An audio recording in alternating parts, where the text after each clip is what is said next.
Committee for Just and Fair Delimitation Sindunangasi Committee Asiga Seminary Batongan Tuan Balup Single Lusingba Singapore Mipam Ama Famduna Warep Hum Lokray Wangkai Tangzam Laikai the Laiba CCSK office Angasi Pangtopa Mifamada Warep Singadu Lokibane Mipamadu Loreba Matung the Pongi Singa Unabada Committee for Just and Fair Delimitation ki Convener Jitendra Ningwambana High Kanglon Chumna Mikok Tianaba Amadi Delimitation Taunaba Committee Sina Taurang Kea Paikatuna Lakli Makatana Tongan Tuan Batabak Sing Paikana Bangasi, Tongan Tuan Buakalon Manaba Lupsingi, Mihut Sing Yauna Mipamasi Pangtopane, Mipamasida, Lokibani, Ibu Warep Ahmadudi, Ministry of Home Affairs na, Tankak Aniratona Mikok Tibi Tabak Paikat Keni Hariba Wafamasi, Hozik Uriba Manipuri Pipa Masina Kudong Sada Bamay Nagani Amadi, Asumba report from Mangam Loy, Maramaduna Mitop Khandoklaba Loireba Matungda Mikok Thibiyu Tabak Paikana Bataksinba Anisuba Warepta Kumzali Singani Ama Yauna Mamangi Mikok Thibiyu Tabakta Asoiba Aranba Kaya Yaukiba Sing Miyamga Loirena Khaminanaba campaign Sathaduna Karigumba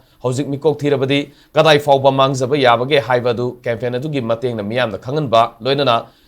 Sathagadoriba campaign Asida Yellow Furup Kudimak Saruk Yaminaduna Sangshinaba Honaba Haiba Wafam Singasini Haina Jitendra Ningwambana Makhatana Fongdoki